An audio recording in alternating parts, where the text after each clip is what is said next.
Welcome everyone to our YouTube channel UPSC master class. आज हम एक नई लेक्चर सीरीज शुरू करने वाले हैं which is daily dose of PYQs। इसमें मैं हर दिन आपसे एक पर्टिकुलर सब्जेक्ट के PYQs करवाऊंगा, आपको रिवाइज करवाऊंगा और उसके पीछे हम ये जानने की कोशिश करेंगे कि इन PYQs की मदद से हम कैसे फ्यूचर क्वेश्चंस प्रेडिक्ट कर सकते हैं वाइल रीडिंग अ टॉपिक। आज का टॉपिक है, आज का सब्जेक्ट है पॉलिटी। पॉलिटी से रिलेटेड मैंने कुछ क्वेश्चंस निकाले हैं, हम उन क्वेश्चंस को डिस्कस करेंगे एंड ये गॉज करने की कोशिश करेंगे कि किस तरह क्वेश्चंस एक्चुअली आते हैं एंड इन्हें किस तरह टैकल करना चाहिए, या हमें टॉपिक पढ़ते समय बेसिकली क्या पढ़ना चाहिए, किन चीज़ों पे फोकस करना चाहिए। So the first question is with reference to the writs issued by the courts in India, consider the following statement. अब इसमें सही गलत आंसर्स पे हमें ज़्यादा जाने की फोकस करने की ज़रूरत नहीं है। I want you to focus on the fact कि ये आर्टिकल 32 की बात कर रहा है। आर्टिकल 32 में जो रिट्स दी हुई हैं फॉर इन्फोर्सिंग एफआरस फंडामेंटल राइट्स, उनकी बात कर रहा है, जिसमें मैंडमस पे सवाल कर रहा है। अब यहाँ से आपको क्या लेना है, जो 5 रिट्स हमें दी गई हैं, सर्शरी, हेबियस कॉर्पस, मैंडमस, प्रोहिबिशन, जो सारी हैं, उन्हें एक एक को ध्यान से पढ़ना है। So whenever we will read FRs, writs are important. This thing needs to be taken care of. This thing should be kept in mind. And that's how you will focus। एक आपका continuous systematic root बनेगा जिससे आप आगे चल के better questions को address कर पाएंगे। So this is the question. यहाँ पे मैंडमस पे क्वेश्चन किया गया है। Mandamus will not lie against private organisation unless it is interested with public duty. Mandamus will not lie against a company even though it may be a government company.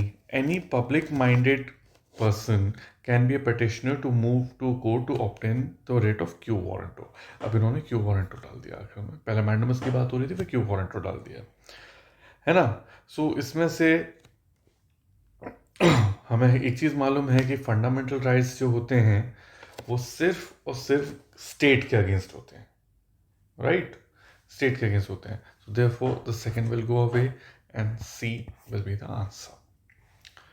लेकिन ये focus सही answer focus करने की ज़रूरत नहीं है। आपको focus करना है कि मुझे इस क्वेश्चन से क्या पता चला। आपको इस क्वेश्चन से ये पता चला कि हर एफआर में जो फंडामेंटल राइट्स है उसमें आर्टिकल 32 में हम रिट्स को इंडिविजुअली पढ़ेंगे, एक एक रिट को इंडिविजुअल देखेंगे, ज़्यादा डीप में नहीं, लेकिन वो क्या क्या कहते हैं, जिससे हमें एक बेटर फोकस, बेटर आइडिया पड़ेगा। Second question, what is the position of right to property in India. अब राइट टू प्रॉपर्टी जो लोग पहले पढ़ चुके हैं उन्हें समझ में आएगा कि राइट टू प्रॉपर्टी पहले एक फंडामेंटल राइट हुआ करता था, बट उससे बाद में थ्रू एन अमेंडमेंट हटा दिया गया। इस क्वेश्चन से हमें क्या समझ में आता है? इस क्वेश्चन से हमें समझ में आता है कि अमेंडमेंट्स आर इंपॉर्टेंट। सारे नहीं, बहुत सारे हैं, 100 से ज़्यादा अमेंडमेंट्स हैं, सारे करने जाओगे बर्बाद हो जाओगे, ज़रूरत नहीं है। इतना पढ़ भी नहीं पाएंगे, इतना ज़रूरत भी नहीं होती है। I will give you a list, future lectures में मैं आपको लिस्ट दूंगा और आप मेरे को कमेंट करके बताएं कि आपको लिस्ट में कौन कौन से अमेंडमेंट्स चाहिए। उन पर मैं आपको ब्रीफ डिस्क्रिप्शन भी दूंगा, मैं लिस्ट दूंगा, वो आप पढ़ेंगे, उस चीज़ से आपको काफ़ी सहूलियत मिलेगी and that will be more than enough. As far as this question is concern, option number B is the right answer. फिर with reference to India consider the following statements. When a prisoner makes out a significant case, parole cannot be denied to such person because it becomes a matter of his or her right. Second, state government have their own prisoner release on parole rules. अब देखिए, ये सवाल आप याद नहीं कर सकते, इस टाइप की गूगली है ना, यूपीएससी फेंकता रहता है। ये सवाल प्रायर प्रिपेयर करना थोड़ा मुश्किल है, तो इन सवाल के लिए अप्रोच डिफरेंट करने की ज़रूरत है। इन सवालों के लिए हमें ये ध्यान रखना होगा कि इस टाइप के या इससे रिलेटेड कोई और सवाल, इस टॉपिक से, प्रिजनर राइट से रिलेटेड अगर और कोई सवाल आता है तो वो गलत नहीं होना चाहिए। इसे आप पहले से तैयार नहीं कर पाएंगे, लेकिन कम से कम फ्यूचर के लिए हमारा इससे रिलेटेड कोई सवाल गलत नहीं होना चाहिए। This we have to make sure. For this question, B is the right answer. Then comes question number 4. A legislation which confers on the executive or administrative authority an unguided and uncontrolled discretionary power in the matter of application of law violates which one of the following articles of the Constitution of India? ये सीधे सीधे क्या कहते हैं, एक legislation जो government को uncontrolled power दे दे, absolute uncontrolled power दे दे, वो कौन सा लॉ वायलेट करता है? अब इसमें आप रिवर्स मैकेनिज्म भी, एलिमिनेशन भी यूज़ कर सकते हैं, फॉरवर्ड भी यूज़ कर सकते हैं, मगर एलिमिनेशन भी यूज़ कर सकते हैं। कैसे? हमें मालूम है ये रिट्स की बात करता है, तो ये तो 5 तरीके से टूल्स देता है। इट डजेंट एक्चुअली डिफाइन, वो एक्चुअली वायलेशन नहीं बताता, उससे निपटने के लिए टूल्स देता है। Article 44 is part of DPSP. Article 28 talks about minorities, again doesn't talk about it. क्या बचा? Article 40 which is right to equality. सामने से भी जाएंगे, आप स्ट्रेट भी करेंगे तो आर्टिकल 14 ही बनता है, which talks about right to equality and unguided, uncontrolled discretionary power के against. It has actually established judgments जो कि ये साबित करते हैं कि article 14 will not allow uncontrolled arbitrary power by the state, exercise of power by the state. Right to privacy is protected under which article of the Constitution of India? Straight question है, option number C. ये established है, supreme court ने अपने judgements में दिया हुआ है, pure knowledge का क्वेश्चन है। लेकिन for a minute, even if we see कि अगर हमें ये क्वेश्चन नहीं आता है, हमें नहीं मालूम है कि सुप्रीम कोर्ट ने ऐसा कुछ दिया, करंट अफेयर्स हमारे मिस हो गए, तो हम लोग फोकस करेंगे। फोकस कैसे करेंगे? यहाँ हम लगाएंगे एलिमिनेशन। एलिमिनेशन आर्टिकल 15, फिर आर्टिकल 19, फिर आर्टिकल 29। हम तीनों को लाइन से देखेंगे। Article 29 talks about minority. It doesn't talk about right to privacy. Article 19 talks about freedom of various natures. Article 15 is also one of its kind. बचा article 21, right to privacy. Article 21 में ही आएगा क्योंकि ये एक free quality of life का expression है, which by the way Supreme Court also held. So this is right to privacy that way. You have to see this. और आपको यहाँ पे फोकस क्या करना है? आपको यहाँ पे फोकस क्या करना है? पहली बात तो ये ध्यान रखना है कि सुप्रीम कोर्ट ने, गवर्नमेंट ने, पार्लियामेंट ने वेरियस लॉज पे क्या लेटेस्ट रूलिंग्स दी हैं, स्पेशली सुप्रीम कोर्ट ने। बाकी तो गवर्नमेंट, पार्लियामेंट, नोटिफिकेशंस वगैरह पढ़ने की ज़रूरत नहीं है। पार्लियामेंट अगर कोई नया लॉ बनाता है तो उस पर ध्यान रखना, सुप्रीम कोर्ट का स्पेशली ध्यान रखना क्योंकि बहुत फ्रीक्वेंटली आती हैं। क्या रूलिंग्स दी हैं करंट अफेयर्स में, इन चीज़ों पे खास फोकस होना चाहिए। ये आपको हर तरह से मदद करेगा। अगर आप करंट अफेयर्स में फोकस रखेंगे तो आपको बाकी हर जगह पे फंडामेंटल राइट्स के टॉपिक पे मदद करेगी। ये चीज़ समझ में आ रहा होगा। इसके बाद which one of the following categories of fundamental rights incorporates protection against untouchability as a form of discrimination? अब ये सब अगर आपने एफास लक्ष्मीकांत से एक बार भी पढ़ा है, देन यू नो दिस कि मल्टीपल कैटेगरीज में डिवाइड किए हुए हैं fundamental rights. Untouchability is article 17 and article 14 to article 18 is right against exploitation. ये चीज हमें which makes option number A correct answer. अब ये चीज प्योर नॉलेज वाली है, ये चीज प्योर, अगर आपको ये सवाल नहीं बन रहा है देन आपने पढ़ाई ढंग से नहीं की है, दोबारा किताब उठाइए और पढ़ने बैठिए। This is the test. इस चीज को आपको वैसे देखना पड़ेगा, इसमें कोई ट्रिक नहीं है, कोई टेक्निक नहीं है, ये तो प्योर नॉलेज का सवाल है। Next question.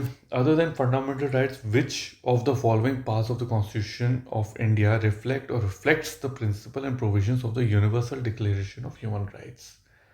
अब इस सवाल से हम थोड़े से चकरा सकते हैं कि अब universal declaration of human rights, आपके उसका डॉक्यूमेंट खोल के पढ़ना शुरू कर दें कि यूनिवर्सल डिक्लेरेशन क्या है ह्यूमन राइट्स का, ये तो जान निकल जाएगी, ये कोई बात नहीं हुई।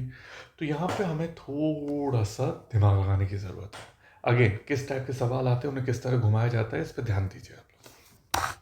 डिक्लेरेशन ऑफ ह्यूमन राइट्स है, मतलब उसमें क्या होगा? ह्यूमन सोल की वैल्यू के बारे में बात की होगी, किस तरह से लाइफ को बचाया जाना चाहिए, equity among the people of various nature, of various part belonging from the various part of the world. इस टाइप से बहुत ही इंक्लूसिव सोसाइटी की बात की गई होगी, एक बहुत ही एक एक समन्वय बिठाने की, एक पीस लविंग सोसाइटी के को क्रिएट करने की बात की गई होगी, ऑब्जेक्टिव्स की होगी, क्योंकि ह्यूमन राइट्स उसी से जुड़े हुए हैं, जहाँ पे every human treats other human with dignity. That's what human rights is. अब लेट्स सी कि हमारे कॉन्स्टिट्यूशन में कहाँ कहा जाता है। प्रियम्बल भी कहता है ये बात, liberty, equality, fraternity, all these things, all these qualities are part of human dignity. Directive principle of state policy, article 44, 39, legal aid, everything is actually talks about creating a better society, a good society, creating an inclusive, non-ambiguous, एक एक following, एक ऐसी society create करना जो कि unequal कम हो, जहाँ पे पैसे का लेन देन कम हो, जहाँ पे जेंडर गैप कम हो, जहाँ पे गैप कम हो, ऐसी सोसाइटी क्रिएट करना। That DPSP fundamental duties actually puts the owners on the citizens of the country and says कि आप लोगों को भी अपने देश को ध्यान रखना है। उसमें भी मल्टीपल क्या है, उसमें ब्रदरहुड की बात की गई है। सो all these things actually talks about human rights. इस टाइप से you have to have a broader vision, एक broader vision में चल के आपको देखना होगा, and that's how all these things cover human rights. That means the correct answer is answer D. So focus it, आपको समझ में आ रहा होगा कि किस तरह से जहाँ पे आपको चीज़ें नहीं भी मालूम है वहाँ पे एक broader vision, जब आपको focus, जैसे ये वाला सवाल था, इस सवाल में आप कोई भी लॉजिक नहीं लगा सकते, ये प्योर नॉलेज का सवाल है। हाँ, कुछ हद तक ये लगाया जा सकता है कि एक्सप्लॉयटेशन के अगेंस्ट अनटचेबिलिटी है, मगर वो फ्रीडम में भी आ सकती है। जिसको नहीं मालूम है उसके लिए कंफ्यूजिंग हो सकता है। तो यहाँ पे नॉलेज बहुत ज़रूरी है, लेकिन अगर यहाँ पे नॉलेज नहीं भी है तब भी आप एक विजन ब्रॉड करके इस सवाल के सही जवाब पे आ सकते हैं। Again 8th question, which article of the constitution of India safeguards one's right to marry the person of one's choice. Again ये फ्रीडम का सवाल आ गया। अब फ्रीडम का सवाल, फंडामेंटल राइट्स ऑफ फ्रीडम जैसे हम एसोसिएट करते हैं, सबसे पहले हमारे दिमाग में क्या आता है, article 19। But we all are smart enough to know कि आर्टिकल 19 में जो 6 फ्रीडम्स दी हुई हैं उसमें से कोई भी फ्रीडम मैरिज के बारे में बात नहीं करती है। It talks about vocation, it talks about speech, it talks about assembly, it talks about multiple other things, but none of them talks about marriage. फिर आया आर्टिकल 25, फिर आया article 29. None of them talks about marriage in any way possible. Both of them, ये religion के साथ और ये minority के साथ डील करते हैं। That means article 21 is the right answer. जहां पे भी आप देखिए, article 21 is the most liberally interpreted article of the constitution. Article 21, जो भी आर्टिकल आपको जो भी ऐसा लगे कि जो चीज़ कहीं और फिट नहीं हो रही है, वो मोस्ट प्रोबेबली या तो आर्टिकल 21 में फिट होगी या आर्टिकल 19 में फिट होगी। आर्टिकल 19 जहाँ पे ये लगे कि ये तो नहीं दिया हुआ है, देन इट इज़ आर्टिकल 21, क्योंकि आर्टिकल 19 फिर भी डिफाइंड है। आर्टिकल 21 तो एक्सट्रीमली एक्सपैंड किया गया है बहुत ज़्यादा। अगर आप चाहें तो मुझे कमेंट सेक्शन में बताएं, मैं आर्टिकल 21 पे एक स्पेशल लेक्चर लेने के लिए तैयार हूँ। मैं आपको एक स्पेशल वीडियो बना के दूंगा which will give you more clarity. Coming, अब अगले सवाल पे चले तो फिर, which of the following are envisaged by the right against exploitation in the constitution of India. ये सवाल, इसमें अप्लाई एप्लीकेशन आ जाती है। ये सवाल था, ये ऊपर वाला सवाल, हाँ जस्ट अ मिनट, हाँ ये सवाल प्योर नॉलेज बेस पे था। ये भी अनटचेबिलिटी की बात करता था, एक्सप्लॉयटेशन की बात करता था, एक्सप्लॉयटेशन की बात करता था, लेकिन अब यहाँ पे ये सवाल आ जाता है एप्लीकेशन पे कि राइट अगेंस्ट एक्सप्लॉयटेशन में कौन से आपको लगते हैं कि कौन सी चीज़ें जो है वो इंक्लूड की गई हैं, कौन सी चीज़ें एनविसाज की गई हैं, राइट। सो अब देखते हैं वन बाय वन। यहाँ पे आया prohibition of traffic of human being and forced labor. Of course, right to exploitation होना चाहिए, promotion ये चीज़ इंक्लूड की जानी चाहिए। Then comes आपका just a minute.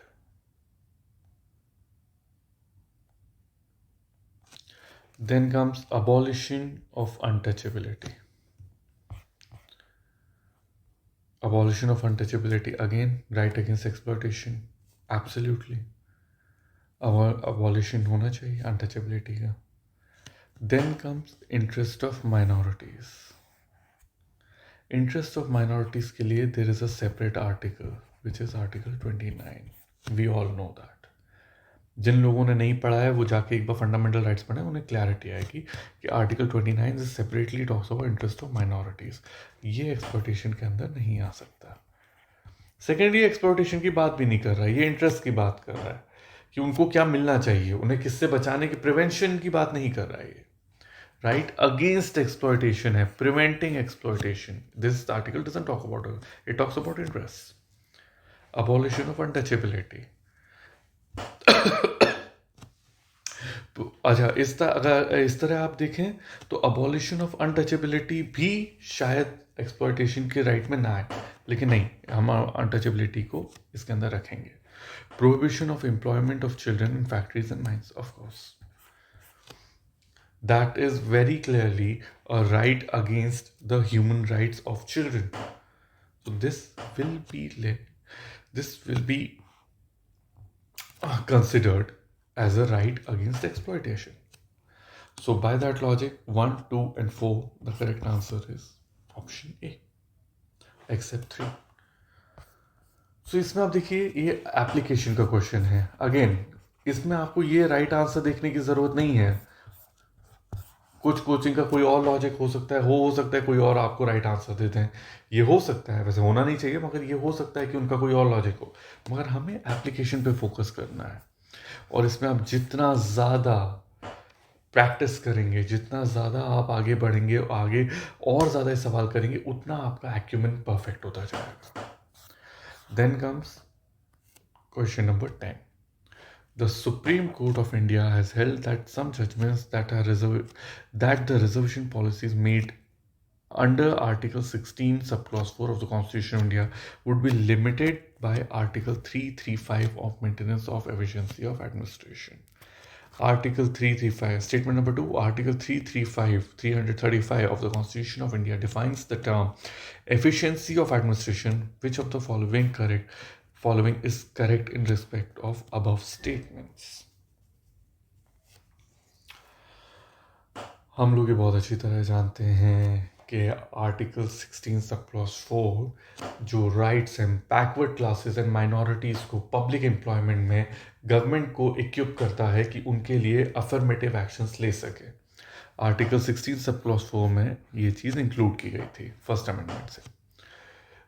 सो ये चीज़ एक्चुअली आपको एक बैकवर्ड नेचर के लोगों के लिए एक सहूलियत के लिए है कि अगर उन्हें भी आपको एक इक्वल सोसाइटी, जस्ट सोसाइटी बनानी है तो उनके लिए ये यहाँ पे प्रोविजंस किए गए in terms of public employment. अब ये आर्ग्यूमेंट हमेशा दी जाती है कि that is problematic for the maintenance of efficiency of administration. And Article 335, which actually talks about efficiency of administration. But यहाँ पे एक चीज़ मिसिंग है। If you read Article 335, you will realize कि it talks about inclusive efficiency of administration.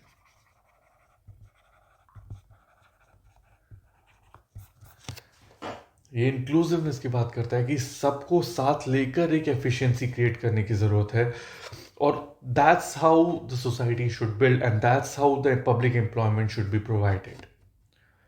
इस चीज़ को जब आप focus करेंगे तो स्टेटमेंट नंबर 2 गलत हो जाएगा, स्टेटमेंट नंबर 1 सही है। ये आर्ग्यूमेंट दी गई है तो स्टेटमेंट नंबर सही है, that makes it option number C. Statement number 1 is correct but statement number 2 is incorrect.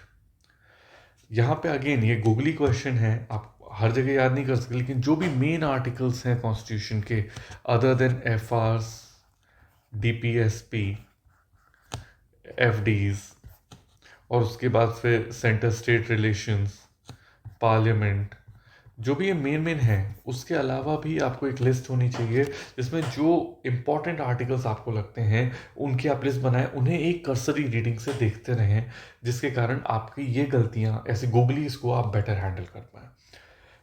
अगर आप चाहें तो मैं आपको इसकी एक लिस्ट प्रोवाइड कर सकता हूं, प्लीज़ मुझे कमेंट सेक्शन में बताएं इस चीज़ के बारे में। So these are bunch of questions, ये आज के क्वेश्चंस थे, ये आज के 10 क्वेश्चंस थे जिसमें आपको एक आइडिया पड़ा होगा that how you should approach the questions. सिर्फ सिंपली क्वेश्चन सॉल्व करके आपको बहुत ज़्यादा फायदा नहीं होगा। You have to actually understand that how questions are made, how questions are framed, and उनके पीछे मंशा क्या है, उनके पीछे लॉजिक क्या है, and that's how you will be able to tackle them comparatively well in comparison to those people जो इसको इस तरह नहीं सोचेंगे। इस पीडीएफ की एक कॉपी, एक मतलब नॉन डिस्टर्ब कॉपी, इसमें तो मैंने सारी मार्क की हैं, अनमार्क्ड कॉपी मेरे टेलीग्राम चैनल पे अपलोड कर दूंगा। उस टेलीग्राम चैनल का लिंक मेरे डिस्क्रिप्शन बॉक्स में मिल जाएगा, आप वहाँ से मेरे टेलीग्राम चैनल पे ज्वाइन कर सकते हैं और उस कॉपी को डाउनलोड कर सकते हैं। For as of now, this is your host and your mentor signing off. Thank you so much.